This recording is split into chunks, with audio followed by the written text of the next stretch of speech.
हमारे साथ वाचन कीजिए अंक 14।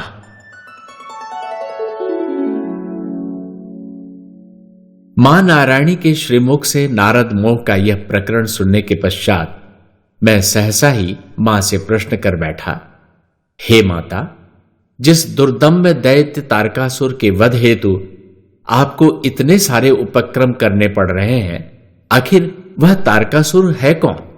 यदि आप उसकी उत्पत्ति और उसकी विलक्षणता की कथा भी अपने मुखार बिंदु से वर्णित करें तो आपकी अत्यंत कृपा होगी। मेरा प्रश्न सुनकर मां ने एक प्रशंसापूर्ण दृष्टि मुझ पर डालते हुए कहा, वत्स, तुम्हारी यह आकांक्षा अत्यंत उत्तम और लोकोपकारी है। जिस घोर अधम तारकासुर के विनाश हेतु मुझे इतनी विशाल योजना रचनी पड़ी, उसके विषय में जनमानस का अवगत होना परम आवश्यक है। हे वत्स, अपने स्वर्ग के आधिपत्य को सुरक्षित रखने के लिए देवराज इंद्र ने समय समय पर महाविष्णु द्वारा अनेकानेक दुष्ट दैत्यों का वध करवा दिया था, जिसके कारण दिति अत्यंत दुखी थी। उसने इंद्र से अपने पुत्रों के वध का प्रतिशोध लेने के लिए दीर्घकाल तक बड़े ही मनोयोग से अपने पति महर्षि कश्यप की अनन्य सेवा की, जिससे प्रसन्न होकर महर्षि कश्यप ने उसे वरदान प्रदान किया कि उसे वज्रांग नामक पुत्र प्राप्त होगा, जिसके सभी अंग वज्र के समान सुदृढ़ होंगे और वह वज्र द्वारा भी अभेद्य होगा। वरदान के अनुरूप दिति ने यथा समय वज्रांग को जन्म दिया। वज्रांग विलक्षण प्रतिभा संपन्न था। जन्मते ही वह समस्त शास्त्रों में पारंगत हो गया। उसने बड़े ही भक्तिभाव से दिति से पूछा, हे माता, मैं आपकी क्या आज्ञा पालन करूं जिससे आपको अपार हर्ष प्राप्त हो? पुत्र के इन शब्दों को सुनकर दिति ने आनंद मग्न हो वज्रांग से कहा, हे पुत्र, देवराज इंद्र ने वैमनस्यवश मेरे अनेक पुत्रों को काल के मुख में डाल दिया है। अतः इंद्र का वध करके तुम अपने सहोदरों की हत्या का प्रतिशोध पूर्ण करो। तुम्हारे इस कर्म से मुझे अपार सुख की प्राप्ति होगी। मां के वचनों पर वज्रांग जो आज्ञा माता कहकर क्षण मात्र में अमरावती पहुंच अजेय इंद्र को अपने अमोघ पाश से यूं बांध लाया जैसे वह नन्हा मृग शावक हो। दैत्य माता दिति इंद्र के प्रति कोई निर्णय ले पाती, इसके पूर्व ही मेरी प्रेरणा से महर्षि कश्यप सहित ब्रह्मदेव वहां पधार कर वज्रांग से कह उठे, हे वत्स, इंद्र को मुक्त कर दो। ये देवताओं के अधिपति हैं, इनका वध करके तुम्हें क्या प्राप्त होगा? शास्त्रों में सम्मानित पुरुष का अपमान ही उसका वध कहा गया है। अब इंद्र अपने इस अपमान के निरंतर स्मरण में मृतक के समान जीवन व्यतीत करेगा। विरंची एवं पिता के वचन सुनकर वज्रांग ने समीप ही खड़ी अपनी माता दिति की ओर उन्मुख हो प्रश्न किया, हे माता, क्या आप पितामह ब्रह्मा एवं पिताश्री की मत से सहमत हैं? वज्रांग के प्रश्न पर विदुषी दिति का शीश स्वतः ही स्वीकृति की मुद्रा में डोल उठा। यह देखकर वज्रांग ने अपने पिता महर्षि कश्यप एवं विरंची के चरणों में प्रणाम करते हुए कहा, हे पितामह, इंद्र को बंदी बनाने या इनका वध करने से मेरा कोई संबंध नहीं है। मैंने तो मात्र अपनी माता की आज्ञा का पालन किया है। अब जब वे परम संतुष्ट हैं तो मैं देवेंद्र को मुक्त करता हूं। इतना कहकर उसने इंद्र को अपने पाश से मुक्त कर दिया। इसके पश्चात वह पुनः विरंची की ओर उन्मुख हो कह उठा, हे पितामह, मेरा मन सदैव तपस्या एवं साधना में लीन रहना चाहता है। अतः आप मुझे यह वरदान प्रदान करें कि मेरी तपस्या निर्विघ्न पूर्ण हो। वज्रांग की विनती पर प्रसन्न होकर विरंची ने एक परम सुंदर कन्या उत्पन्न की और वज्रांग को सौंपते हुए कहा, हे वत्स, इस कन्या का नाम वारंगी है। तुम इसे अपनी पत्नी के रूप में अंगीकार करो। यही तुम्हारी तपस्या फलीभूत करेगी। इसके कारण तुम्हारी तपस्या निर्विघ्न पूरी होगी। वज्रांग को आशीर्वाद प्रदान कर विरंची अपने धाम चले गए और वज्रांग वारंगी को अपने साथ ले तपस्या हेतु वन में चला गया। वज्रांग महातपस्वी था। उसने 1 सहस्त्र वर्ष तक बाहें ऊपर उठाए खड़े रहकर तपस्या संपन्न की। उसके पश्चात उसने जल में प्रवेश कर पुनः 1000 वर्ष तक जप करने का संकल्प किया।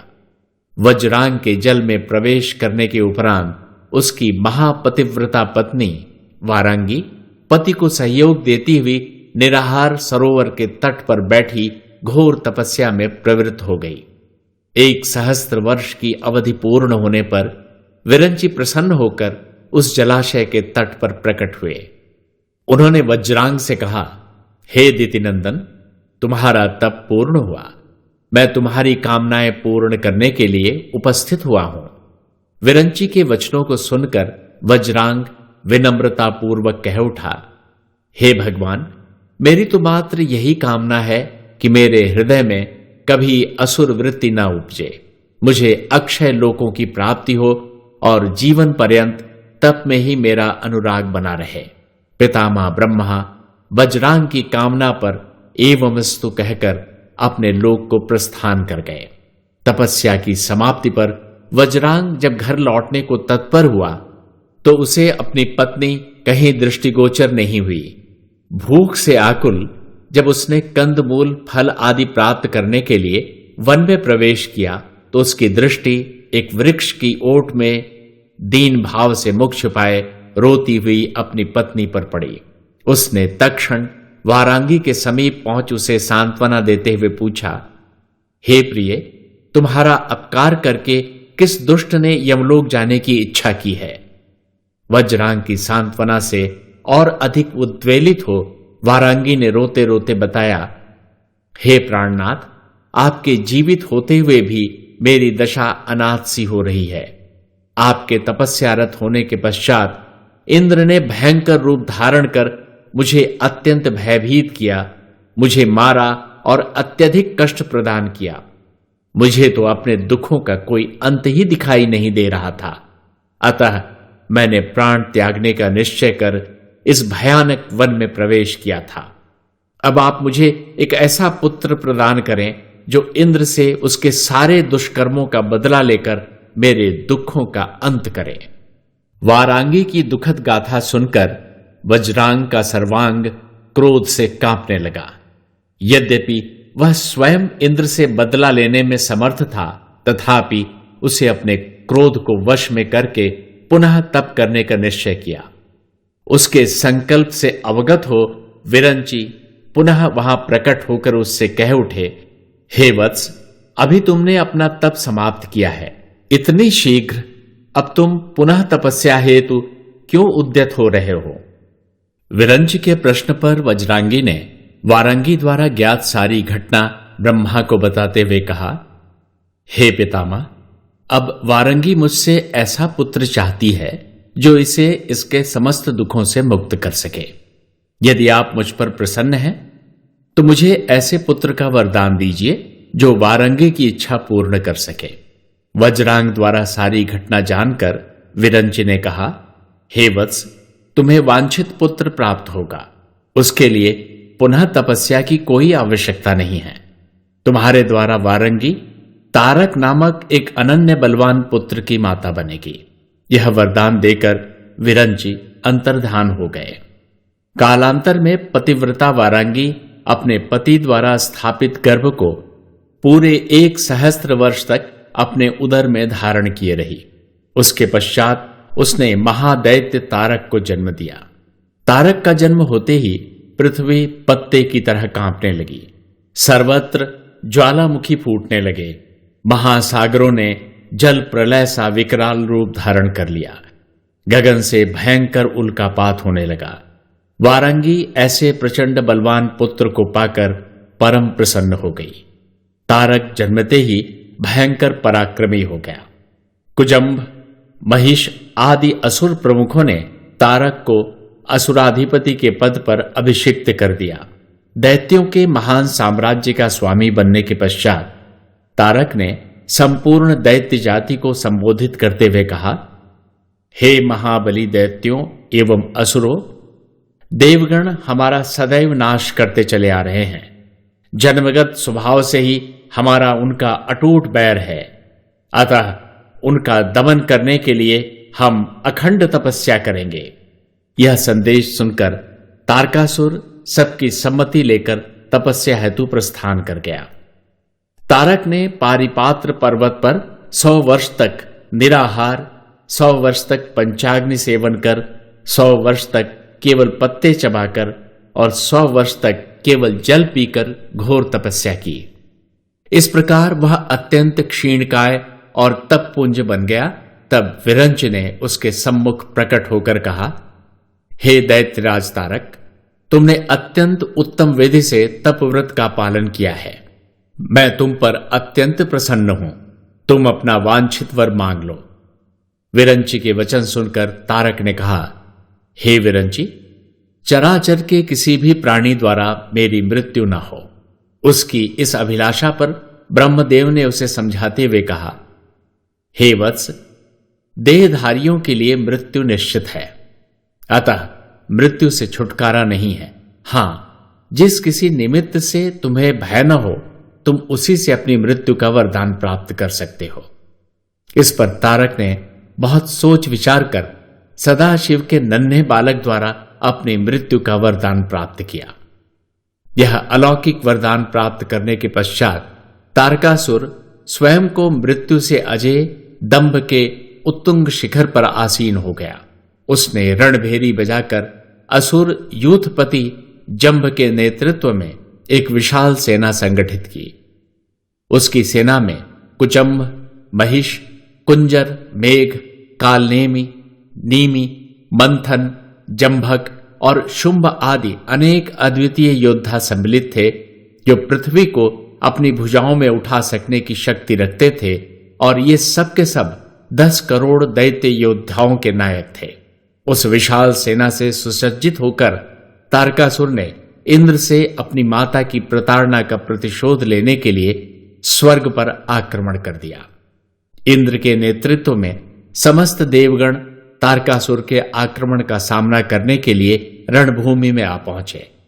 उनके हाथों में नाना प्रकार के दिव्य आयुध थे, परंतु तारकासुर का शरीर वज्र से भी कठोर था। उस पर किसी भी अस्त्र शस्त्र का कोई प्रभाव नहीं पड़ता था। उसने बिना कोई अस्त्र शस्त्र ग्रहण किए मात्र अपने हाथों से करोड़ों देवताओं को मार गिराया। यह दृश्य देखकर इंद्र की बची खुची सेना भयवश अपने अस्त्र शस्त्र फेंक कर पलायन कर गई। इंद्र आदि समस्त देवताओं ने युद्ध क्षेत्र से अंतर्धान होकर अपनी रक्षा की। अपनी इस पराजय से देवताओं के हृदय में असीम दुख हुआ।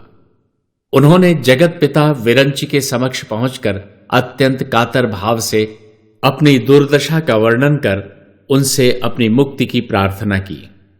देवगणों की अत्यंत दुखद गाथा सुनकर ब्रह्मदेव ने परम गंभीर स्वर में कहा, हे देवगणों, आपकी समस्या अति विकट है, क्योंकि अपनी अखंड तपस्या द्वारा मुझसे ही प्राप्त वरदान के कारण तारकासुर चराचर में अबध्य है। जिसके द्वारा तारकासुर का वध हो सके, वह व्यक्ति अभी तक सृष्टि में उत्पन्न ही नहीं हुआ। तारकासुर ने अपनी मृत्यु सदाशिव के नन्हे बालक के हाथों निश्चित की है। इसके परोक्ष में भी तारकासुर की चतुराई छिपी हुई है, क्योंकि वह जानता है कि सदाशिव कामजयी है। उनके पुत्र की उत्पत्ति लगभग असंभव है, किंतु कोई अनहोनी होनी में परिवर्तित न हो जाए, उसे रोकने के लिए तारकासुर ने सदाशिव की अर्धांगिनी सती को पाप द्वारा छल पूर्वक दक्ष प्रजापति के महायज्ञ में भस्म करवा दिया कि न सती रहेंगी न शिवपुत्र उत्पन्न होगा। किंतु हे देवगणों, किसी शरीरधारी की मृत्यु अवश्यंभावी है। इस तथ्य को अपने अहंकार के कारण नकार कर तारक अपने आप को अजेय और अमर समझ रहा है, परंतु मां नारायणी की कृपा से दक्ष प्रजापति के यज्ञ में भस्मसात हुई वही सती अब हिमवान की कन्या उमा के रूप में पुनः प्रकट हो चुकी हैं। अतः अब जो बालक देवाधिदेव महादेव के अंश और हिमालय सुता पार्वती के गर्भ से उत्पन्न होगा वही तारकासुर का हंता बनेगा। इसलिए आप सभी सती के वियोग से खिन्न महासमाधि में लीन सदाशिव को समाधि के बाहर लाकर हिमवान तनया उमा से उनके पाणी ग्रहण का निमित्त निर्माण करें, तभी आपकी इस समस्या का समाधान हो सकेगा। हे वत्स, ब्रह्मदेव का यह परामर्श मानकर इंद्रादि देवों ने किस प्रकार कामदेव को सदाशिव की समाधि भंग करने हेतु भेजा, किस प्रकार काम भस्म हुआ, तदुपरांत किस प्रकार सदाशिव ने हिमालय तनया उमा से विवाह किया और किस प्रकार षडानन के जन्म की भूमिका बनी, ये सारे प्रकरण मैं तुम्हें पहले ही बता चुकी हूं। इतना कहने के पश्चात मां ने एकाएक मौन धारण कर लिया और विचारों में निमग्न हो गई। उनके मुखार बिंदु पर पीड़ा और विषाद की रेखाएं बनती बिगड़ती दिखाई दे रही थीं। कुछ क्षण मां के बोलने की प्रतीक्षा करने के उपरांत मैंने मां का ध्यान अपनी ओर आकृष्ट करते हुए कहा, मां, आगे क्या लिखूं? मां का मृदुल स्वर मुखरित हो उठा, हे वत्स, तप ऐश्वर्य और वैभव का साधन है। किसी तपस्वी को उसके तप का पारितोषिक देते समय मुझे अत्यंत आनंद प्राप्त होता है। वहीं किसी तपस्वी को दंड स्वरूप मृत्यु प्रदान करना मुझे असहनीय पीड़ा देता है। तारकासुर महान तपस्वी था। उसे मृत्यु के मुंह में जाते देख मुझे दारुण दुख हो रहा है। उसी की अनुभूति ने मुझे मौन कर दिया था। अब मैं तुम्हें तारकासुर के वध की कथा सुनाती हूं। एक दिन सभी देवगण कैलाश पर उपस्थित थे। मेरे वहां पहुंचते ही कार्तिकेय की राह निहारती हुई पार्वती व्याकुल होकर मुझसे पूछने लगी, हे देवी, मेरे पुत्र षडानन को मेरी गोद में डालकर आप कब मेरे मातृत्व की प्यास को बुझाने वाली हैं? प्रत्युत्तर में मैंने शैल नंदिनी को ढाढ़स देते हुए कहा, धैर्य धारण करो पार्वती, शीघ्र ही तुम्हारा लाडला तुम्हारे सम्मुख कैलाश पर पहुंचने वाला है। उसके आगमन से पूर्व तुम मेरे कुछ दिशा निर्देशों को हृदयंगम कर लो। तुम्हें अपने मातृत्व के मोह में न फंसते हुए कार्तिकेय के आने के बाद उसे देवताओं का सेनापति बनाकर युद्ध का शंख फूंक देना है। और ध्यान रहे कि युद्ध भूमि में तुम्हारी उपस्थिति भी अनिवार्य है, क्योंकि तारकासुर दैहिक, दैविक और भौतिक तीनों तापों का जनक होने के साथ साथ मायावी है। ऐसे महादुष्ट का वध करने में कार्तिकेय का प्रचंड काल खड्ग असमर्थ होने लगेगा, तब उसे तुम्हारे त्रिगुणात्मक शक्ति स्वरूप त्रिशूल की परम आवश्यकता पड़ेगी, क्योंकि तीन तापों का संहार कर सकने वाली महाशक्ति इसी त्रिशूल में निहित है। हे पार्वती, कार्तिकेय परमवीर परम प्रतापी होते हुए भी अभी बालक हैं। वह स्वयं रुद्र का स्वरूप है, प्रलय की शक्ति से संपन्न है। उसके हाथों तारकासुर की मृत्यु निश्चित है, तो भी अनुभवों का अपना महत्व है। युद्ध से उसका आज ही प्रथम साक्षात्कार होने वाला है। अतः तुम्हें रणचंडिका बनकर उसकी रक्षा करनी होगी। इससे मेरे दो और अभीष्ट सिद्ध होंगे। तुम्हारे युद्ध भूमि में आ जाने से समस्त असुरगण तुम्हारे रणचंडी रूप को देखकर भय से थरथरा उठेंगे और अपना मनोबल खो बैठेंगे। दूसरे, तुम्हारी युद्ध भूमि में उपस्थित रहने से षडानन भी स्वयं को तारकासुर के साथ हुए युद्ध कर्म का पूर्ण कर्ता नहीं मान सकेगा। इससे उसके सुकोमल बाल हृदय पर कर्ता का अहंकार नहीं उत्पन्न होगा और वह सकाम दोष का भागी नहीं बनेगा। कार्तिकेय तारकासुर युद्ध से संबंधित मेरी इस वार्ता के समाप्त होते ही देवाधिदेव महादेव अपना मौन भंग कर बोल उठे, हे नारायणी, धन्य है आपकी श्रेष्ठ नीति, जटिल कूटनीति और सुदृढ़ युद्ध नीति। इस युद्ध में यदि आपने मेरी भी कोई भूमिका निश्चित की हो तो कृपया मुझे भी आदेश करें। इस पर मैंने भोले भाले भोलेनाथ से कहा, हे देवाधिदेव महादेव, जब षडानन और तारकासुर के युद्ध की रणभेरी बजेगी और भीषण संग्राम छिड़ेगा, तब वह बड़ा ही विकट काल होगा, क्योंकि तब एक ओर तो आपकी प्रलय अग्नि का साक्षात स्वरूप कार्तिकेय होगा और उसके सम्मुख दूसरी ओर त्रिलोक जयी दुष्ट तारकासुर होगा, जो अपनी मायावी शक्तियों के सम्मोहन से युद्ध क्षेत्र में महान भ्रम की स्थितियां उत्पन्न कर देगा। ऐसे समय में आप पूर्णतः चैतन्य बने सृष्टि को संभाले रखें, क्योंकि इन दो रणबांकुरों के युद्धरत होते ही उनके बल और पराक्रम के भीषण टकराव से मही अंबर डोल उठेंगे। तब सिंधु मर्यादा तोड़ अपनी उत्ताल तरंगों के तांडव से पृथ्वी को उद्ध्वस्त कर सकता है। संयमित पवन असंयमित हो सकता है और अग्निदेव ज्वालामुखी बन प्रलय मचाने को उद्यत हो सकते हैं। यदि ऐसा हुआ तो मेरी इस सृष्टि के सम्मुख विनाश का संकट उपस्थित हो जाएगा। ऐसे समय में उस विभीषिका को नियंत्रित कर संभाले रखने का दायित्व मैं आप पर ही छोड़ती हूं। भगवान शिव के तथास्तु कहते ही आकाश रणभेरियों के नाद से भर उठा। देव और दानव अपने अपने संहारक अस्त्र शस्त्रों से सुसज्जित हो अपने अपने रथों पर आरूढ़ होकर युद्ध हेतु रण क्षेत्र पर एकत्रित हो गए। ज्यों ही कार्तिकेय ने रणभूमि के मध्य में आ प्रचंड शंखनाद किया, देवों और दानवों के मध्य भीषण संग्राम छिड़ गया। पुत्र, उस विकराल युद्ध की भयानकता का क्या वर्णन करूं। महासंग्राम में अस्त्र शस्त्रों की टक्कर से दिशाएं कांप उठी। दीर्घकाल तक वह युद्ध चलता रहा। मायावी दानवों की माया ने रण क्षेत्र को रौरव नरक में बदल दिया। अपनी माया के छद्म से वे कभी धरती को आकाश तो कभी आकाश को धरती बना देते, दिवस को रात्रि और रात्रि को दिवस में परिवर्तित कर देते।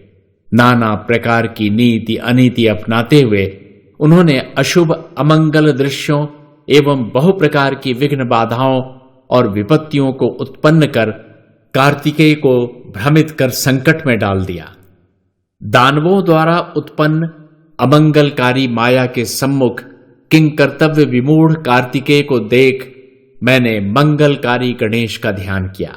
मेरे स्मरण मात्र पर ही मंगल मूर्ति गणेश युद्ध भूमि में आकूदे और तारकासुर की सम्मोहिनी अमंगलकारी माया को ध्वस्त कर दिया। गणेश के युद्ध भूमि में प्रकट होते ही दानवों की आसुरी माया के प्रतीक समस्त विघ्न बाधाएं और संकट आदि तिरोहित हो गए। युद्ध भूमि का वातावरण स्वस्थ और स्वच्छ हो गया। यह देख तारकासुर ने क्रोध से उन्मत्त होकर भीषण गर्जना की। प्रत्युत्तर में और भी भीषण घोष करते हुए कार्तिकेय दानव दल पर इस तरह टूट पड़े जैसे कोई क्षुधातुर सिंह मृगों के समूह पर टूट पड़ता है। अपने असीम बल और पराक्रम से उन्होंने दानव योद्धाओं का ऐसा भीषण संहार आरंभ किया कि चारों ओर त्राहि त्राहि मच गई। परंतु कार्तिकेय का काल खड्ग असुर दल का दलन भले ही कुशलता पूर्वक कर रहा हो, परंतु वह परम प्रतापी तारकासुर का वध करने में सक्षम नहीं हो पा रहा था। यह देख मैंने रणचंडिका को ललकार दिया। रणचंडिका ने अपना त्रिगुणात्मक शक्ति से संपन्न त्रिशूल कार्तिकेय के हाथों में थमाकर भीषण गर्जना की, जिससे दानव दल में भगदड़ मच गई और तत्काल ही कार्तिकेय ने त्रिशूल द्वारा तारकासुर का वध कर उसे यमधाम भेज दिया।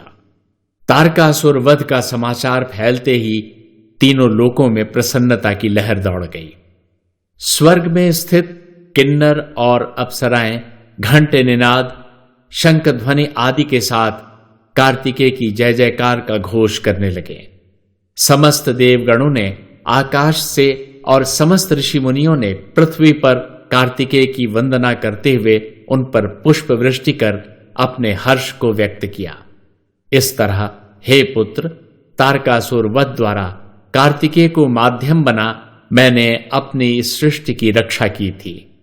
मां ने तारकासुर प्रकरण पूरा करते हुए कहा। कुछ क्षण तक मां के मुखारविंदों को निहारते हुए मैंने कहा, मातेश्वरी, षडानन का परम शीतल सुरसरी के आंचल में पालन पोषण करवा देवर्षि नारद द्वारा उन्हें नवधा निष्काम भक्ति दिलाकर सदा शिव के परम शांति स्वरूप पावन षडाक्षरी मंत्र ओम नमः शिवाय का 108 करोड़ जाप कराकर और अपने परम मंगल स्वरूप गणपति को उनका सहोदर बना आपने सबके सहयोग से षडानन को हिंसा विरत कर सात्विक बना इस सृष्टि पर महान उपकार किया है। परंतु हे मातेश्वरी, मेरी एक छोटी सी शंका का समाधान और कर दें। वो ये है कि हिरण्यकश्यप वध के समय परम विष्णु रक्त की होली खेलते हुए रौद्र रूप धारण कर सृष्टि विनाश पर उद्यत हो चले थे।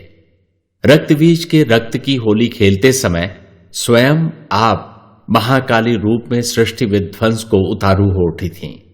परंतु महिषासुर वध के समय आप पुनः क्रोधाविष्ट हो उसी भांति सृष्टि ध्वंस को उद्यत क्यों नहीं हुई? कृपया इस रहस्य को प्रकट कर दे तो आपकी मुझ पर महती कृपा होगी। अब आगे की कथा सुनिए अगले अंक में।